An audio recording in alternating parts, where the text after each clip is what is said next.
Hi guys, welcome to VLearn Study Platform Fast News GS Paper 2 Social Issue Related article ആണ് On the Margins with Full Equality Still Out of Reach. So context എന്താണെന്ന് വെച്ച് കഴിഞ്ഞാൽ LGBT കമ്മ്യൂണിറ്റിയെ പറ്റിയാണ് പറയുന്നത്. Sexual ഓറിയൻറ്റേഷനുമായിട്ട് ബന്ധപ്പെട്ടുള്ള ആർട്ടിക്കിളാണ്.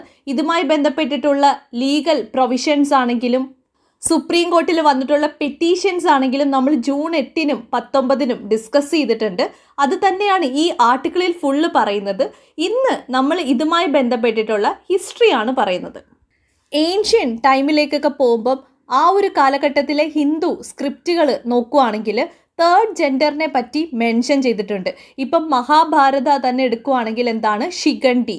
ഒപ്പം തന്നെ ആ ഒരു കാലഘട്ടത്തിലെ സാൻസ്ക്രിറ്റ് ടെക്സ്റ്റ് ബുക്സ് ഒക്കെ നോക്കുകയാണെങ്കിൽ തന്നെ സെക്ഷൽ ഓറിയൻറ്റേഷനെ പറ്റി പറയുന്നുണ്ട്. മനു സ്ക്രിപ്റ്റിലേക്കൊക്കെ വരികയാണെങ്കിൽ അല്ലെങ്കിൽ മനു സ്മൃതിയിലേക്ക് വരികയാണെങ്കിൽ ഹോമോ സെക്ഷുവാലിറ്റിയുമായി ബന്ധപ്പെട്ടിട്ട് ഒരുപാട് പണിഷ്മെൻറ്റ്സുകൾ അതിൽ മെൻഷൻ ചെയ്തിട്ടുണ്ട്. അതായത് ഇപ്പം മെച്യൂർ ആയിട്ടുള്ള രണ്ട് ഗേൾസിനിടയിലൊരു റിലേഷൻഷിപ്പ് അവർ ഫോളോ ചെയ്യുകയാണെങ്കിൽ അവരുടെ തല മുണ്ടനം ചെയ്തിട്ട് വിരലുകൾ കട്ട് ചെയ്തിട്ട് എന്ത് ചെയ്യും, ആ ഒരു കഴുതപ്പുറത്ത് അവരെ റൈഡ് ചെയ്യിപ്പിക്കും. നേരെ മറിച്ച് ഇതൊരു മെൻ ആണ് ചെയ്യുന്നതെങ്കിൽ എന്ത് ചെയ്യുന്നു വെച്ച് കഴിഞ്ഞാൽ അവരെ ഔട്ട്കാസ്റ്റ് ആയിട്ട് പ്രഖ്യാപിക്കും. ഇങ്ങനെ പല തരത്തിലുള്ള പണിഷ്മെൻറ്റുകൾ മനുസ്മൃതികളിൽ മെൻഷൻ ചെയ്തിട്ടുണ്ടായിരുന്നു. 2nd സെഞ്ച്വറി BC വരുമ്പം അർത്ഥശാസ്ത്ര അതിൽ ഈ ഒരു ഹോമോസെക്ഷൽ ഇൻ്റർകോഴ്സിനെ ഒരു ഒഫൻസ് ആയിട്ടാണ് ട്രീറ്റ് ചെയ്തേക്കുന്നത്. സോ ഏൻഷ്യൻ ടൈമിലുള്ള ടെക്സ്റ്റ് ബുക്സുകളൊക്കെ നോക്കുകയാണെങ്കിൽ സെക്ഷൽ ഓറിയൻറ്റേഷനെ അല്ലെങ്കിൽ ഈ ഒരു സെക്ഷൽ മൈനോറിറ്റീസിനെ ഐഡൻറ്റിഫൈ ചെയ്തിട്ടുണ്ടായിരുന്നു. എന്നാൽ അവരൊരു മെയിൻ സ്ട്രീമിൻ്റെ ഭാഗമായിരുന്നില്ല. അവർ മൈനോറിറ്റീസ് തന്നെയായിരുന്നു. ഓർക്കേണ്ട കാര്യം, സെക്ഷൽ ഓറിയൻറ്റേഷനെ ഐഡൻറ്റിഫൈ ചെയ്തു എന്നു കരുതി ഈ ഒരു സെക്ഷൽ ഓറിയൻറ്റേഷൻ എന്ന് പറയുന്നത് അന്നത്തെ സൊസൈറ്റി അപ്രൂവ് ചെയ്തിരുന്നില്ല. ഇനി പ്രീ ഇസ്ലാമിക് പീരീഡിലേക്ക് പോകുമ്പം എടുത്തു പറയേണ്ടത് ഖജുറാഹോ ടെമ്പിളാണ്. മധ്യപ്രദേശിലെ ജെയിൻ ടെമ്പിളാണ്. ഇതിലുള്ള സ്കൾപ്ചേഴ്സ് ഒക്കെ നോക്കുകയാണെങ്കിൽ ഹോമോസെക്ഷൽ ആക്ടിവിറ്റീസിനെ എന്ത് ചെയ്തിട്ടുണ്ടായിരുന്നു, മോഡൽ ചെയ്തിട്ടുണ്ടായിരുന്നു. ഈ ഒരു കാലഘട്ടത്തിലുള്ള ആ ഒരു അനാലിസിസിലൂടെ ഹിസ്റ്റോറിയൻസ് ഒക്കെ ക്ലെയിം ചെയ്യുന്ന എന്താണെന്ന് വെച്ച് കഴിഞ്ഞാൽ പ്രീ കൊളോണിയൽ ഇന്ത്യൻ സൊസൈറ്റി ഈ ഒരു ഹോമോസെക്ഷൽ അല്ലെങ്കിൽ സെയിം സെക്സ് ആയിട്ടുള്ള അത്തരത്തിലുള്ള റിലേഷൻഷിപ്പിനെ ക്രിമിനലൈസ് ചെയ്തിട്ടില്ല എന്നാണ് പറയുന്നത്. സോ ഈ ഒരു പ്രീ ഇസ്ലാമിക് പീരീഡ് കുറച്ചും കൂടി ഫോർവേഡ് ആയിട്ടുള്ള സൊസൈറ്റി ആണെന്ന് നമുക്ക് പറയാം. ഇനി മുഗൾ പീരീഡ് അല്ലെങ്കിൽ ഏർലി മോഡേൺ പീരീഡിലേക്ക് വരുമ്പം ഹോമോ സെക്ഷുവാലിറ്റി എന്ന് പറയുന്നത് അൺലാഫുൾ ആയിട്ടുള്ള ഇൻട്രാക്ഷൻ ആണ്. അതുകൊണ്ട് തന്നെ സെറ്റ് ഓഫ് പണിഷ്മെൻറ്റ്സ് ആയിരുന്നു അവർ എന്ത് ചെയ്തിരുന്നത്, ഫോളോ ചെയ്തിരുന്നത്. ബ്രിട്ടീഷ് റൂളിലേക്ക് വന്നപ്പം നമ്മൾ എന്താ കണ്ടത്, സെക്ഷൻ 377 എന്ത് ചെയ്തു, ബ്രിട്ടീഷ് ഇന്ത്യ എനാക്ട് ചെയ്തു. ഈ സെക്ഷൻ പ്രകാരം ഹോമോ സെക്ഷുവാലിറ്റി എന്ത് ചെയ്തു, ക്രിമിനലൈസ് ചെയ്തു. സ്വാതന്ത്ര്യം കിട്ടിയതിന് ശേഷം ഏകദേശം 70 വർഷത്തോളം ഈ ഒരു സെക്ഷൻ 377 IPCയിൽ തന്നെ തുടർന്നു. പോസ്റ്റ് ഇൻഡിപെൻഡൻസ് നോക്കുവാണെങ്കിൽ നമുക്ക് സീരീസ് ഓഫ് പൊളിറ്റിക്കൽ മൂവ്മെൻറ്റ്സ് കാണാം. കാരണം ആർട്ടിക്കിൾ 15 വയലേഷൻ അല്ലേ ഇവരെ ഡിസ്ക്രിമിനേറ്റ് ചെയ്യുമ്പം ആർട്ടിക്കിൾ 15 ഡയറക്റ്റ് വയലേഷൻ ആണ്. ആർട്ടിക്കിൾ 15 എന്താ പറയുന്നത്, വേരിയസ് ഗ്രൗണ്ട്സിൽ ഒരു സിറ്റിസൺസിനെയും നമ്മൾ എന്ത് ചെയ്യാൻ പാടില്ല, ഡിസ്ക്രിമിനേറ്റ് ചെയ്യാൻ പാടില്ല. ആ ഗ്രൗണ്ട്സിൽ സെക്സ് എന്ന് പറഞ്ഞുള്ള ആ ഒരു ഗ്രൗണ്ടും കൂടി അതിൽ മെൻഷൻ ചെയ്തിട്ടുണ്ട്. ഈ സെക്സ് എന്ന് പറയുന്ന ടേം ഒരു ഇൻഡിവിജ്വലിൻ്റെ ബയോളജിക്കൽ ആട്രിബ്യൂട്ട്സിനെ മാത്രമല്ല ഉദ്ദേശിക്കുന്നത്. ഇതിൽ എന്താ ഉദ്ദേശിക്കുന്നതെന്ന് വെച്ച് കഴിഞ്ഞാൽ എല്ലാ സെക്ഷൽ ഐഡൻറ്റിറ്റീസിൻ്റെയും അതിൻ്റെ ക്യാരക്ടറിനെയും കൂടിയാണ് ഉൾപ്പെടുത്തുന്നത്. എന്നാൽ സൊസൈറ്റി ഇതെന്ത് ചെയ്യുന്നില്ല, അക്സെപ്റ്റ് ചെയ്യുന്നില്ല. സോ സുപ്രീം കോർട്ട് എന്ത് ചെയ്തു, സെക്ഷൻ 377 സ്ട്രക്ക് ഡൗൺ ചെയ്തു. അതായത് ഹോമോസെക്ഷുവാലിറ്റി ഡീക്രിമിനലൈസ് ചെയ്തു. ഒപ്പം തന്നെ parliament transgender person protection of rights act 2019 കൊണ്ടുവന്നു.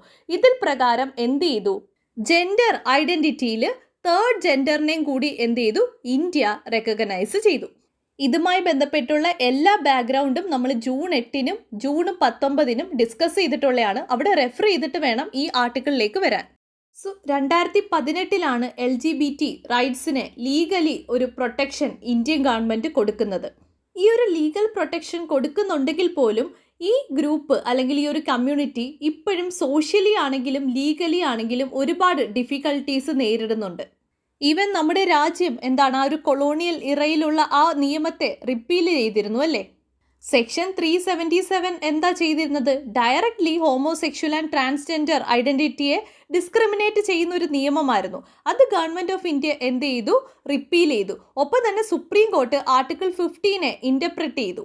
അതായത് ഫണ്ടമെൻ്റൽ റൈറ്റ് ആയിട്ടുള്ള ആർട്ടിക്കിൾ 15 എന്ന് പറയുന്നത് സെക്ഷൽ ഓറിയൻറ്റേഷൻ ആണെങ്കിലും ജെൻഡർ ഐഡൻറ്റിറ്റിയിലുള്ള ആ ഒരു കമ്മ്യൂണിറ്റിക്കെതിരായിട്ടുള്ള ഡിസ്ക്രിമിനേഷനെ പ്രൊഹിബിറ്റ് ചെയ്യുന്നു എന്ന് സുപ്രീം കോർട്ട് ഇൻ്റർപ്രറ്റ് ചെയ്തു.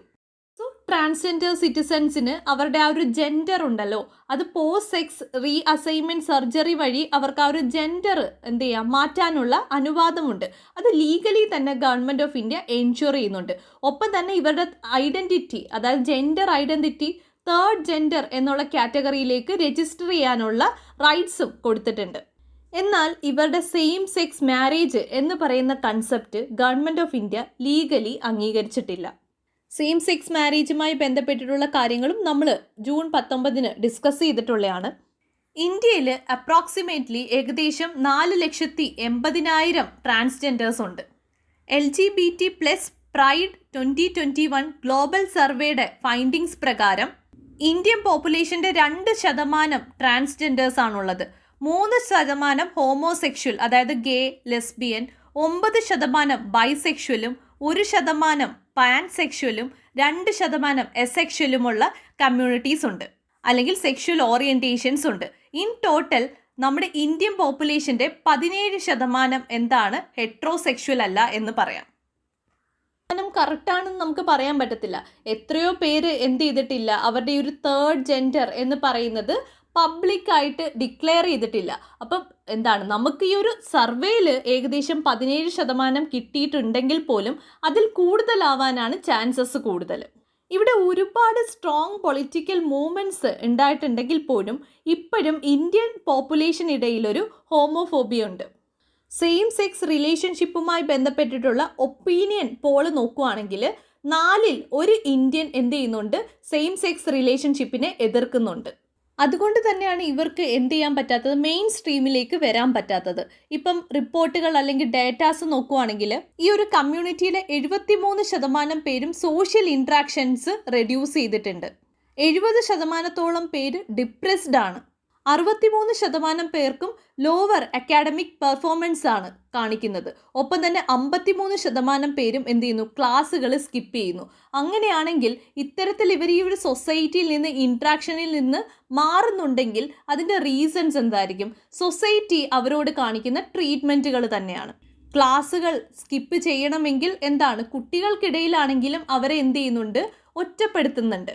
ഇവിടുത്തെ സൊസൈറ്റി മനസ്സിലാക്കേണ്ടത് സെക്ഷൽ ഓറിയൻറ്റേഷൻ എന്ന് പറയുന്നത് എല്ലാ ബയോളജിക്കൽ ഫിനോമിനെ കൺസിഡർ ചെയ്യുന്നത് പോലെ തന്നെ അതിനുള്ളിലുള്ള ഒരു ഫിനോമിന മാത്രമാണ്. അത് നാച്ചുറലി ഉള്ളൊരു ഫിനോമിനയാണ് അല്ലേ. ഇപ്പോൾ സയൻസ് ഓഫ് സെക്ഷുവാലിറ്റി നോക്കുകയാണെങ്കിൽ ഒരു ഇൻഡിവിജ്വലിന് ഏത് ജെൻഡറിലേക്കും അട്രാക്ഷൻ വരാനുള്ള ചാൻസസ് ഉണ്ട്. അത് ആ വ്യക്തിയുടെ ഫ്രീഡം ഓഫ് എക്സ്പ്രഷൻ ആണ്. അത് കൺസിഡർ ചെയ്യാതെ സെക്ഷൽ ഓറിയൻറ്റേഷനെ ഡിസ്ക്രിമിനേറ്റ് ചെയ്യുക എന്നുള്ളത് ബേസിക് ഹ്യൂമൻ റൈറ്റിൻ്റെ വയലേഷനാണ്. സെയിം സെക്സ് മാരേജ് എന്ന് പറയുന്നതിൽ നിന്ന് ഗവൺമെൻറ് ഓഫ് ഇന്ത്യ എതിർത്ത് നിൽക്കുമ്പം ഇവിടെ ഒറ്റപ്പെടുന്നത് ഇത്തരത്തിലുള്ള കമ്മ്യൂണിറ്റിയാണ്. കാരണം ഇവരും ഇന്ത്യൻ സിറ്റിസൺസ് ആണ്. കോൺസ്റ്റിറ്റ്യൂഷൻ പ്രകാരം റൈറ്റ് ടു ചോയ്സ് എന്ന് പറയുന്നതും ഫണ്ടമെൻ്റൽ റൈറ്റ് ആണ്. അത് ഡിനൈ ചെയ്യാൻ സ്റ്റേറ്റിന് അധികാരമില്ല. Next article GS paper 2 health related article ആണ്. Countering the next wave of COVID-19. So third വേവിനെ എക്സ്പെക്റ്റ് ചെയ്തിരിക്കുവാണ്. Delta+ വേരിയൻറ്റിൻ്റെ കൂടുതൽ മ്യൂട്ടേഷനും സ്പ്രെഡിങ്ങും നടക്കുവാണ്. വളരെ ക്രിട്ടിക്കലായിട്ടുള്ളൊരു സിറ്റുവേഷനിൽ കൂടെയാണ് നമ്മൾ പോയിക്കൊണ്ടിരിക്കുന്നത്. സോ ഇതുമായി ബന്ധപ്പെട്ടിട്ട് എങ്ങനെയാണ് നമുക്ക് നെക്സ്റ്റ് വേവിനെ കൗണ്ടർ ചെയ്യുക, അതിന് വേണ്ടുന്ന സജഷൻസ് ആണ് ഈ ആർട്ടിക്കിളിൽ മെയിനായിട്ട് പോയിൻ്റ് ഔട്ട് ചെയ്യുന്നത്. ഫസ്റ്റ് പറയുന്നത് ഇലാസ്റ്റിക് ഹെൽത്ത് ഇൻഫ്രാസ്ട്രക്ചർ. ഇലാസ്റ്റിക് എന്ന് പറയുമ്പോൾ എക്സ്പാൻഡും ചെയ്യും കോൺട്രാക്റ്റും ചെയ്യും ഇല്ലേ. അപ്പോൾ എങ്ങനെയാണ് ഒരു ഇൻഫ്രാസ്ട്രക്ചറിനെ ഇങ്ങനെ എക്സ്പാൻഷനും കോൺട്രാക്ഷനും ചെയ്യുന്നത്? അത് ജോഗ്രഫിയുടെ ബേസിസിലാണ്. ഇപ്പം റൂറൽ ഏരിയ നോക്കുവാണെങ്കിലും സിറ്റീസ് നോക്കുവാണെങ്കിലും ചിലയിടങ്ങളിൽ ഹെൽത്ത് കപ്പാസിറ്റി വളരെ കൂടുതലായിരിക്കും, പക്ഷെ ചിലയിടങ്ങളിൽ ആ ഒരു ഹെൽത്തിൻ്റെ ഫെസിലിറ്റീസ് വളരെ കുറവായിരിക്കും ഇല്ലേ. സോ ഹെൽത്ത് കപ്പാസിറ്റിയുടെ ബേസിസിൽ നമുക്ക് ഡിഫറെൻറ്റ് പോയിൻറ്റ്സുകൾ ഐഡൻറ്റിഫൈ ചെയ്യാൻ പറ്റും. പക്ഷേ ഇവിടെ എല്ലാം തന്നെ ഈ ഇൻഫ്രാസ്ട്രക്ചർ കൊണ്ടുവരിക എന്നുള്ളത് പോസിബിൾ അല്ല. സോ നമുക്ക് ചെയ്യാൻ പറ്റുന്നത് ഡേറ്റയുടെ ബേസിസിലാണ്. ഇപ്പോൾ നമുക്കറിയാം ഫസ്റ്റ് വേവ് വന്നിട്ടുള്ള കുറേ ഡിസ്ട്രിക്റ്റുകൾ ഉണ്ടായിരിക്കും ഇല്ലേ. ഈ റീജിയൻസ് നമ്മൾ പോയിൻ്റ് ഔട്ട് ചെയ്യണം. അതിനുശേഷം സെക്കൻഡ് വേവ് ഈ സെയിം ഡിസ്ട്രിക്റ്റിൽ വന്നിട്ടുണ്ടോ എന്ന് നോക്കുക. അങ്ങനെ ഫസ്റ്റ് വേവും സെക്കൻഡ് വേവും ഇമ്പാക്റ്റ് ചെയ്തിട്ടുള്ള അത്തരത്തിലുള്ള ഡിസ്ട്രിക്റ്റുകൾ എന്ന് പറഞ്ഞു കഴിഞ്ഞാൽ പെർമനൻ്റ്ലി അറ്റ് റിസ്ക് എന്ന് പറയുന്ന കാറ്റഗറിയിൽ പെടും. അതായത് തേർഡ് വേവും അവിടെ ഉണ്ടാവാനുള്ള ചാൻസസ് അല്ലെങ്കിൽ പ്രോബബിലിറ്റി കൂടുതലാണ്. അതിന് ഒരുപാട് ഫാക്ടേഴ്സ് ഉണ്ടാവാം. ചില ഡിസ്ട്രിക്റ്റ് എന്ന് പറഞ്ഞു കഴിഞ്ഞാൽ മൊബിലിറ്റി വളരെ കൂടുതലുള്ള ഡിസ്ട്രിക്റ്റ് ആയിരിക്കും. മൊബിലിറ്റി കൂടുതലാന്ന് വെച്ച് കഴിഞ്ഞാൽ ആൾക്കാരുടെ ആ ഒരു സഞ്ചാരം കൂടുതലായിരിക്കും. കാരണം എന്താണ്, ആ റീജിയനിൽ പോപ്പുലേഷൻ ഡെൻസിറ്റി കൂടുതലായിരിക്കും. സോ ഇത്തരത്തിലുള്ള ഫാക്ടേഴ്സ് വെച്ചിട്ട് അത്തരത്തിലുള്ള ക്ലസ്റ്റേഴ്സിനെ ഐഡൻറ്റിഫൈ ചെയ്യുക. ഈ റീജിയനിൽ നമുക്ക് എന്ത് ചെയ്യാം, കപ്പാസിറ്റി ബിൽഡിംഗ് ചെയ്യാം. അതായത് ഈ റീജിയനിൽ കൂടുതൽ ഇൻഫ്രാസ്ട്രക്ചർ ഫെസിലിറ്റീസ് ഡെവലപ്പ് ചെയ്യാം. സോ തേർഡ് വേവിൽ നമ്മൾ മെയിനായിട്ട് ഫോക്കസ് ചെയ്യുന്നത് ഇത്തരത്തിലുള്ള ഹെൽത്ത് കപ്പാസിറ്റിയുടെ ബിൽഡിങ്സ് ആണ്. റിസ്കിയർ ആയിട്ടുള്ള റീജിയനിൽ നമ്മൾ ഇൻഫ്രാസ്ട്രക്ചർ കൊണ്ടുവരുമ്പം ബാക്കി റീജിയൻസിൽ നമുക്ക് എന്ത് ചെയ്യാൻ പറ്റും? ഈ ഒരു ട്രാൻസ്മിഷൻ എന്ന് പറയുന്നത് ഡൈനാമിക് ആണ്. നമുക്കൊരു പ്രോബബിലിറ്റിയെ പറയാൻ പറ്റത്തുള്ളൂ അല്ലേ? അല്ലെങ്കിൽ ഈ റീജിയനിൽ ഉറപ്പായിട്ട് വരും അങ്ങനെയൊന്നും നമുക്ക് പറയാൻ പറ്റത്തില്ല. അതുകൊണ്ട് തന്നെ ബാക്കി റീജിയൻസിലേക്ക് കൊണ്ടുവരാൻ പറ്റുന്ന ഏക സൊല്യൂഷൻ എന്ന് പറയുന്നത് മൊബിലിറ്റി ഫ്രെയിംവർക്കാണ്. ചൈനയിലൊക്കെ ചെയ്തിട്ടുള്ളൊരു ഫെസിലിറ്റിയാണ് മൊബിലിറ്റി ഫ്രെയിംവർക്ക് എന്ന് പറയുന്നത്. അതായത് നമുക്ക് ഹെൽത്ത് ഇൻഫ്രാസ്ട്രക്ചറിൽ മൂവബിൾ ആയിട്ടുള്ള ഇൻഫ്രാസ്ട്രക്ചേഴ്സ് ഉണ്ട്. ബെഡ്സ് ആണെങ്കിലും കോൺസെൻട്രേറ്റർ ആണെങ്കിൽ തന്നെയും ഈ റിസോഴ്സസ് ഒക്കെ നമുക്ക് ഒരു പ്ലേസിൽ നിന്ന് അടുത്ത പ്ലേസിലേക്ക് മൂവ് ചെയ്യാൻ പറ്റും. സോ ഇങ്ങനെ മൂവ് ചെയ്യാൻ പറ്റുന്ന ആ ഒരു റിസോഴ്സസിനെ നമ്മൾ നേരത്തെ ഐഡൻറ്റിഫൈ ചെയ്ത് വെക്കണം. എന്നാൽ നമുക്ക് എൻറ്റയർ ICU എടുത്തിട്ട് ഒരു റീജിയനിൽ നിന്ന് അടുത്ത റീജിയനിലേക്ക് മൂവ് ചെയ്യാൻ പറ്റത്തില്ലല്ലേ? ചില റിസോഴ്സസ് മൂവ് ചെയ്യാൻ പറ്റത്തില്ല. കാരണം അതിൻ്റെ ആ ഒരു മൂവ്മെൻറ്റിന് തന്നെ നല്ല രീതിയിലൊരു ട്രാൻസ്പോർട്ടേഷൻ കോസ്റ്റ് വരും. അത്തരം കേസുകളിൽ പേഷ്യൻസിനെ റിസോഴ്സസിലേക്ക് എത്തിക്കാനുള്ള ഫെസിലിറ്റീസ് കൊണ്ടുവരണം. നമുക്കറിയാം നമ്മുടെ ഇന്ത്യയിൽ എല്ലാവരും റിച്ചറായിട്ടുള്ള ആൾക്കാരല്ല. എല്ലാവർക്കും ഹെൽത്ത് ഫെസിലിറ്റീസ് ആക്സസ് ചെയ്യാൻ പറ്റത്തില്ല. കാരണം ചില ഹെൽത്ത് ഇൻഫ്രാസ്ട്രക്ചേഴ്സൊക്കെ അവരുടെ വില്ലേജിൽ നിന്ന് വളരെ ദൂരെയായിരിക്കും. സോ ട്രാൻസ്പോർട്ടേഷൻ എന്ന് പറയുന്ന ആ ഒരു ഫെസിലിറ്റി ഇല്ലാത്തത് കൊണ്ട് തന്നെ പലരും എന്ത് ചെയ്യത്തില്ല, ബെറ്റർ ആയിട്ടുള്ള ഹെൽത്ത് സർവീസസ് ആക്സസ് ചെയ്യാൻ പറ്റാതെ വരുന്നുണ്ട്. സോ ഗവൺമെൻറ് പേഷ്യൻസിനെ ഈ റിസോഴ്സസിൻ്റെ അടുത്തേക്ക് എത്തിക്കാനുള്ള ഫെസിലിറ്റീസും കൊണ്ടുവരിക. സോ മൊബിലിറ്റി ഫ്രെയിംവർക്ക് നമുക്ക് 2 രീതിയിലാണ് ഇംപ്ലിമെൻറ്റ് ചെയ്യാൻ പറ്റുന്നത്. ഒന്നെന്ന് വെച്ച് കഴിഞ്ഞാൽ മൂവബിൾ ആയിട്ടുള്ള റിസോഴ്സസിനെ ഇത്തരത്തിലുള്ള ക്ലസ്റ്റേഴ്സിലേക്ക് എത്തിക്കുക. അല്ലാതെ ഹൈ കോസ്റ്റിൽ വരുന്ന ട്രാൻസ്പോർട്ടേഷൻ കോസ്റ്റ് വരുന്ന റിസോഴ്സസ് ആണെങ്കിൽ പേഷ്യൻസിനെ ആ റീജിയൻസിലേക്ക് എത്തിക്കുക.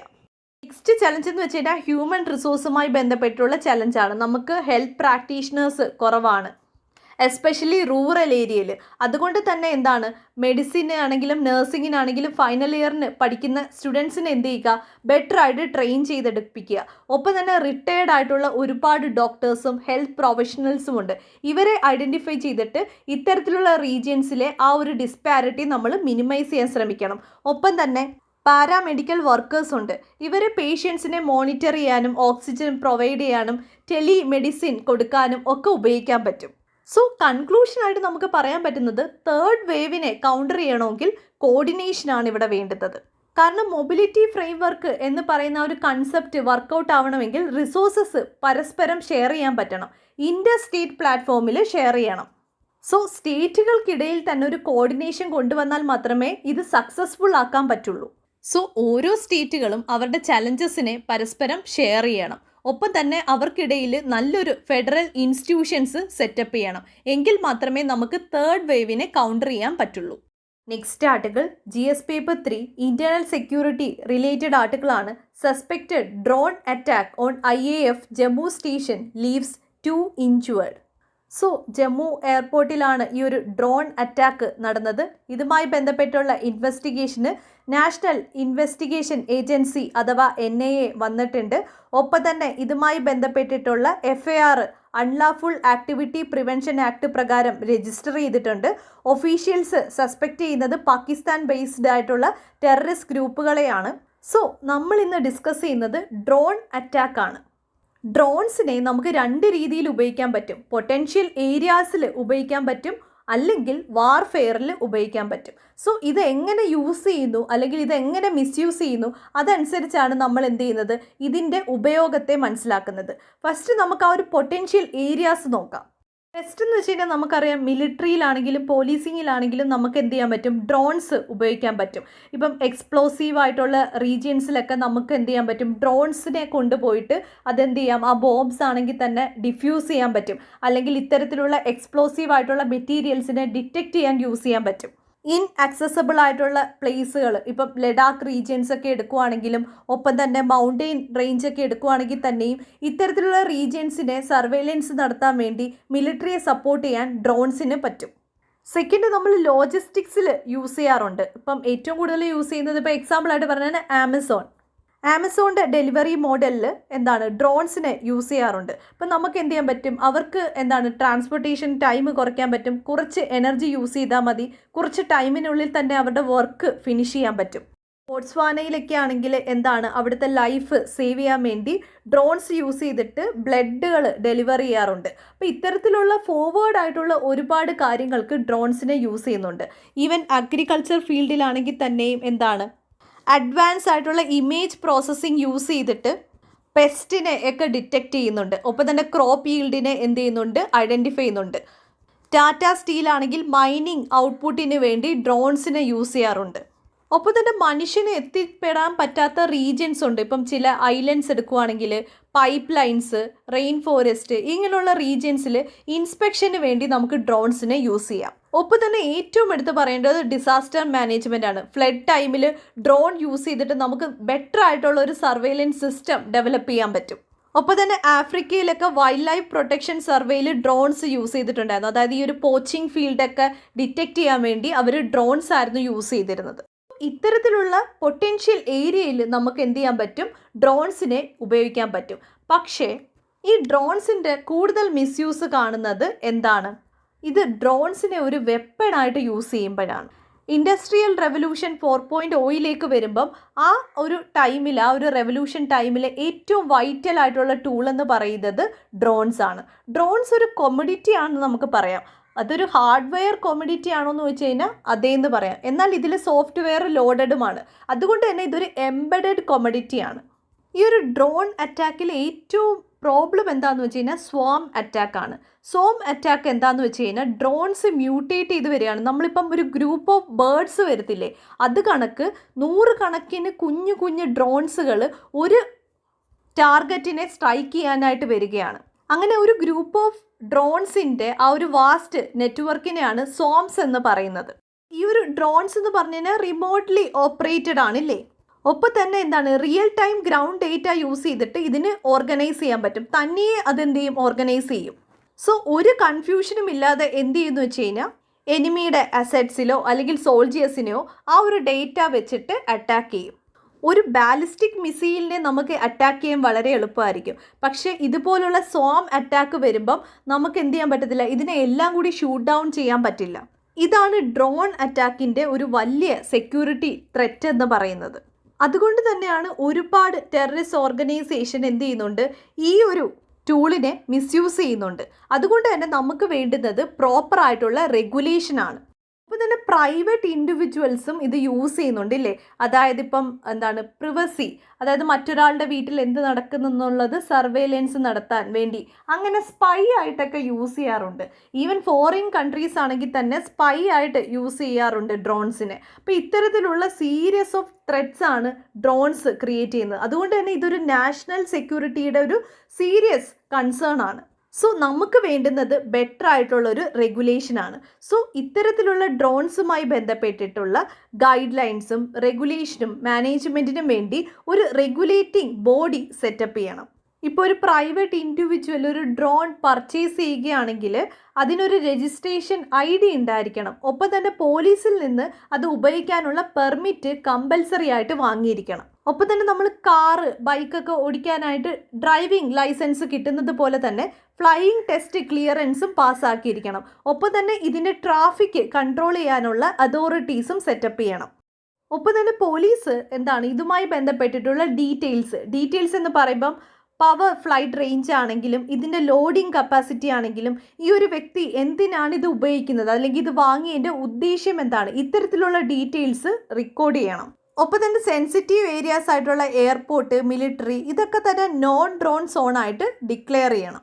ഇത് പക്ഷേ നമ്മുടെ ഇൻറ്റേർണൽ ആയിട്ടുള്ള റീജിയൻസിൽ മാത്രമേ നമുക്ക് അപ്ലൈ ചെയ്യാൻ പറ്റത്തുള്ളൂ അല്ലേ. ഇത് എടുത്തു പറയാനുള്ള കാരണം എന്ന് വെച്ച് കഴിഞ്ഞാൽ റീസെൻ്റ് ആയിട്ട് സ്റ്റുഡൻസിൻ്റെ പ്രൊട്ടസ്റ്റിലും അവർ ഡ്രോൺ അറ്റാക്ക് നടത്തിയിട്ടുണ്ടായിരുന്നു.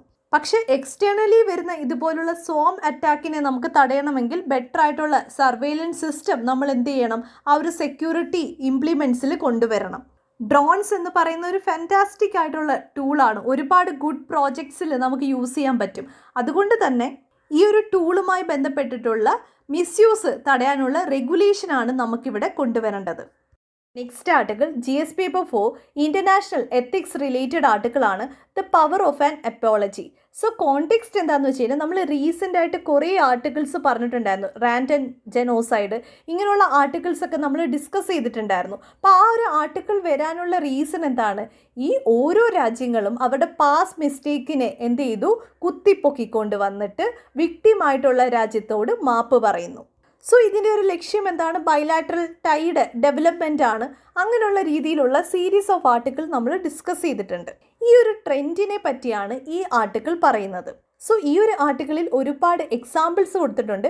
ഈ എക്സാമ്പിൾസ് എല്ലാം ഒന്ന് വായിച്ചു വെക്കുക. 1-2 എക്സാമ്പിൾസ് എന്ത് ചെയ്യുക, ഓർത്ത് വെക്കുക. നമുക്ക് മെയിൻസ് ആൻസർ റൈറ്റിങ്ങിൽ ഈ എക്സാമ്പിൾ കോട്ട് ചെയ്യാൻ പറ്റും. ഒരു രാജ്യം ഒരു ജനങ്ങളോട് എന്തെങ്കിലും തെറ്റായിട്ടുള്ള കാര്യങ്ങൾ ചെയ്തിട്ടുണ്ടെങ്കിൽ ഉറപ്പായിട്ടും ആ ഒരു വിക്ടിമായിട്ടുള്ള രാജ്യത്തോട് മറ്റേ രാജ്യം എന്ത് ചെയ്യണം, മാപ്പ് ചോദിക്കണമില്ലേ. എത്തിക്കൽ ഡയമെൻഷനിൽ നോക്കുമ്പം ഇത് വളരെ കറക്റ്റായിട്ടുള്ള കാര്യമാണ്. സോ ഈ ഒരു ട്രെൻഡിൻ്റെ മെയിൻ ഇൻറ്റൻഷൻ എന്ന് പറഞ്ഞു കഴിഞ്ഞാൽ ആ രാജ്യങ്ങൾക്കിടയിലുള്ള കണക്ഷൻ കുറച്ചും കൂടി ഡീപ്പർ ആക്കുക എന്നുള്ളത്. പക്ഷേ ഇതിൽ മറ്റൊരു എലമെൻറ്റ് എന്താണെന്ന് വെച്ച് കഴിഞ്ഞാൽ ഡെമോക്രറ്റൈസേഷൻ പൊളിറ്റിക്സ് എന്ന് പറയും, അല്ലെങ്കിൽ പ്ലൂറലൈസേഷൻ പൊളിറ്റിക്സ് എന്ന് പറയും. ഇതെന്താന്ന് വെച്ച് കഴിഞ്ഞാൽ ഇപ്പം അമേരിക്കൻ സിവിൽ വാറിൻ്റെ സ്റ്റോറീസ് നോക്കുകയാണെങ്കിൽ നമ്മൾ എപ്പോഴും പറയുന്നത് എന്താണ്, ആഫ്രിക്കൻ അമേരിക്കൻസിനെ ഒപ്രസ് ചെയ്യുന്ന ആ ഒരു കഥയായിരിക്കും നമ്മുടെ മൈൻഡിലേക്ക് വരുന്നത് അല്ലേ. പക്ഷേ അതിനെ പരിഹരിക്കാൻ വേണ്ടി ഒരുപാട് ബെനിഫിറ്റ്സുകളും കോസ്റ്റുകളും ഒക്കെ തന്നെ ഗവൺമെൻറ് ചെയ്തിട്ടുണ്ട്.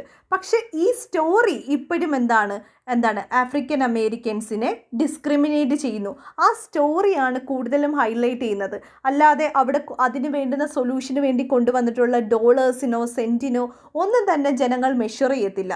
കാരണം ജനങ്ങൾ മെഷർ ചെയ്യുന്നത് എപ്പോഴും മോറൽ ആൻഡ് ഇമോഷണൽ ടേംസ് ആയിരിക്കും. സോ ഇങ്ങനെ ആ ജനങ്ങളോട് പബ്ലിക് ആയിട്ട് മാപ്പ് പറയുമ്പം എന്താണ്, ആ ജനങ്ങളിൽ ഒരു ഇമോഷണൽ ടേംസ് ക്രിയേറ്റ് ചെയ്യും. ഇതാണ് ഇവിടെ ഉപയോഗിക്കുന്ന ഈ ട്രെൻഡിനുള്ളിലുള്ള പൊളിറ്റിക്സ് എന്ന് പറയുന്നത്. പ്ലൂറലൈസേഷൻ പൊളിറ്റിക്സ് എന്ന് പറയുമ്പം ഒരു സൊസൈറ്റിയിലെ ആ ഒരു ഡൈവേഴ്സിറ്റിയെ മൊത്തം കൺസിഡർ ചെയ്യും, അല്ലെങ്കിൽ ആ ഒരു ജോഗ്രഫിക്കൽ ഏരിയയിലുള്ള എല്ലാ ബിലീഫിനെയും അല്ലെങ്കിൽ അവിടുത്തുള്ള എല്ലാ കൈൻഡ് ഓഫ് വെറൈറ്റിയും നമ്മൾ കൺസിഡർ ചെയ്യും. ഇപ്പോൾ ഡൈവേഴ്സിറ്റി എന്ന് പറയുമ്പം ഇത്തരത്തിലുള്ള ബിലീഫ്, റിലീജിയൻ, സെക്യുലാരിസം അങ്ങനെ എല്ലാ കൺസെപ്റ്റിനെയും ഉൾപ്പെടുത്തുകയാണല്ലേ. പക്ഷെ ഓർക്കേണ്ട കാര്യം, പ്ലൂറാലിറ്റി എന്ന് പറയുമ്പം ഡൈവേഴ്സിറ്റി എന്നുള്ള ടേമിൽ ഒതുങ്ങുന്നതല്ല. പാർട്ടിസിപ്പേഷനുമുണ്ട്, എക്സ്ചേഞ്ചുമുണ്ട്. അപ്പോൾ രണ്ട് രാജ്യങ്ങൾക്കിടയിലുള്ള ആ ഒരു ഇമോഷൻസിൻ്റെ എക്സ്ചേഞ്ചും കൂടിയാണ്, അല്ലെങ്കിൽ പാർട്ടിസിപ്പേഷനും കൂടിയാണ് പ്ലൂറലൈസേഷൻ പൊളിറ്റിക്സ് എന്ന് പറയുന്നത്. ഓർക്കേണ്ട കാര്യം, രണ്ട് രീതി ചിന്തിക്കണം. ചില രാജ്യങ്ങൾ ഇത്തരത്തിലുള്ള അതിക്രമം നടത്തിയിട്ട് എന്ത് ചെയ്യും, വിക്ടിമിനോട് അപ്പോളജൈസ് ചെയ്യും. പക്ഷെ ചില രാജ്യങ്ങൾ അങ്ങനെ പോലും ചെയ്യാറില്ല. ഇപ്പം ഇസ്രയേൽ പാലസ്തീൻ ഇഷ്യൂ എടുത്താൽ തന്നെ നമുക്കറിയാം, ഇങ്ങനെയുള്ള അപ്പോളജി അങ്ങനെയുള്ള കാര്യങ്ങളൊന്നും തന്നെ നടന്നിട്ടില്ല. സോ ഇതിൽ കുറച്ച് ഫോഴ്സസിൻ്റെ ഒരു പൊളിറ്റിക്സ് ആണ് എന്ത് ചെയ്യുന്നത്, ഈ ഒരു ഒഫീഷ്യൽ വേർഷൻ ഓഫ് അപ്പോളജി എന്ന് പറയുന്നത്.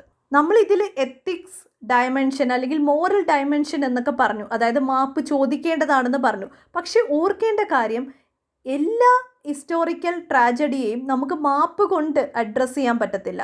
എക്സാമ്പിളായിട്ട് പറഞ്ഞു കഴിഞ്ഞാൽ ഹിരോഷിമ നാഗസാക്കി ഇൻസിഡൻസ്, അവിടെ എത്ര കോമ്പൻസേഷൻ കൊടുത്തു എന്ന് പറഞ്ഞാലും ആ ഒരു ഹിസ്റ്റോറിക്കൽ ട്രാജഡി നമുക്ക് ഒരിക്കലും ക്ഷമിക്കാൻ പറ്റുന്നതല്ല.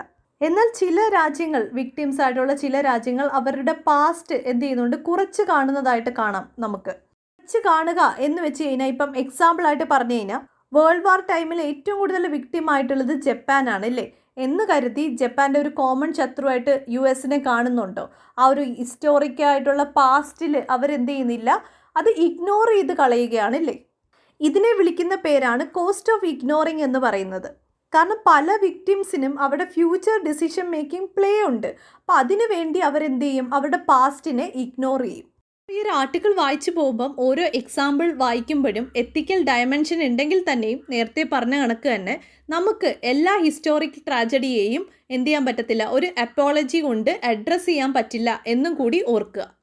നെക്സ്റ്റ് എഡിറ്റോറിയൽ പേജിൽ ജമ്മു കാശ്മീരിൻ്റെ പൊളിറ്റിക്കൽ ഔട്ട്റീച്ചും അതുമായി ബന്ധപ്പെട്ടുള്ള ഒരു ആർട്ടിക്കിൾ കാണാം. ഒപ്പം തന്നെ എന്താണ് പാകിസ്ഥാൻ്റെ FATF ഗ്രേ ലിസ്റ്റുമായി ബന്ധപ്പെട്ടുള്ള ആർട്ടിക്കിൾ കാണാം. ഇത് രണ്ടും നമ്മൾ ഇന്നലെ ഡിസ്കസ് ചെയ്തിട്ടുള്ളതാണ്.